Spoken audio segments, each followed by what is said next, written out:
galera, bem-vindo ao Detona Física e hoje nós vamos falar do movimento retilíneo uniformemente variado. No movimento retilíneo uniforme, que era o que a gente vinha falando até agora, a gente tinha velocidade constante. Nesse caso, alguma coisa vai ter que mudar, alguma coisa vai variar. E o que vai ser? A velocidade. Agora, aquela informação implícita que eu comentei com vocês no movimento uniforme. Pensa comigo, se no movimento retilíneo uniformemente variado a velocidade varia, a velocidade muda, o que eu tenho implícito aqui? Que nesse caso nós teremos uma aceleração. Vocês lembram que na aula passada, nos vídeos anteriores, eu comentei que a aceleração só existe para uma coisa: alterar a velocidade. Então a velocidade, no movimento que tem aceleração, ou ela aumenta ou ela diminui, que é o caso do movimento retilíneo uniformemente variado, tá bom? Então ele é um movimento que a velocidade agora está mudando porque tem uma aceleração e ele continua em trajetória retilínea. Ainda estamos limitando os nossos movimentos em trajetórias retilíneas. O que a gente vai ter de novo agora? A fórmula da aceleração. Lembra que eu comentei também que o delta na física significa variação? Então a fórmula da aceleração média é a variação da velocidade dividido pela variação do tempo, o intervalo de tempo. E como é que a gente calcula uma variação? Final menos inicial, tá bom? Essa é a primeira fórmula que a gente vai ver, já que chegou uma nova informação. Agora nós temos aceleração. No movimento uniforme, zero para aceleração. No movimento uniformemente variado, agora sim, teremos uma aceleração que ela vai estar ou impulsionando a velocidade ou limitando a velocidade. Essa velocidade ou vai estar aumentando ou vai estar diminuindo. Beleza? Tá bom. Vamos diferenciar agora os tipos de movimento. Quais são esses tipos de movimento? No movimento uniforme nós temos progressivo e retrógrado. Agora a gente vai ter acelerado e retardado. A próxima aula vai ser a aula de gráficos, assim como eu fiz no movimento uniforme, que eu dividi em duas aulas, e eu vou mostrar bem direitinho a diferença entre cada movimento pelo gráfico.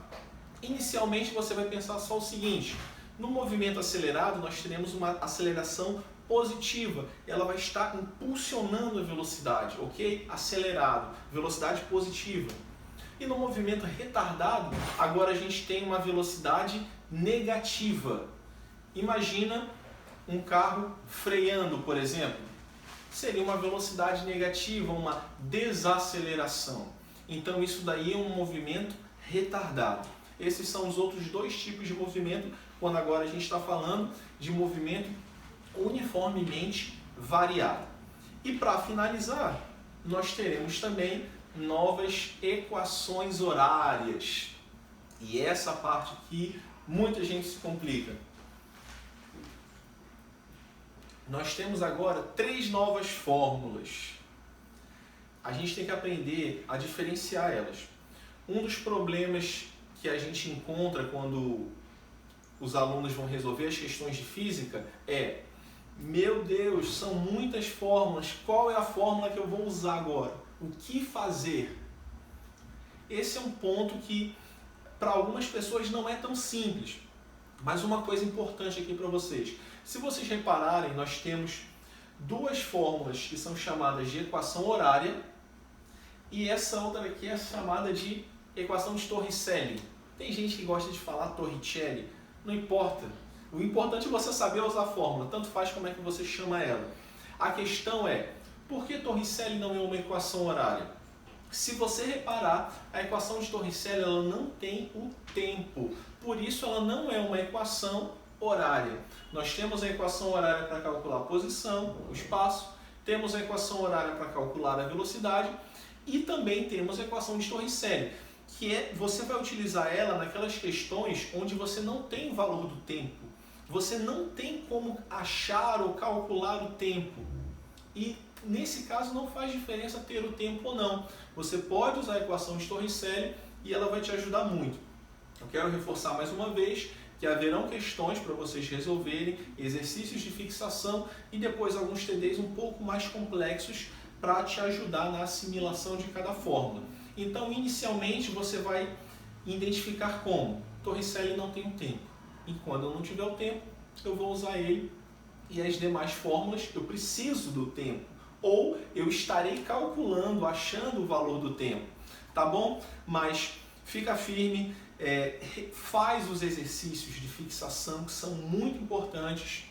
Na próxima aula, quando nós falarmos dos gráficos, eu vou deixar o link das atividades de movimento retilíneo uniforme. Então, aguarde a próxima aula, fixa esses conceitos, vê essa aula quantas vezes forem necessárias para assimilar bem esse conceito de aceleração.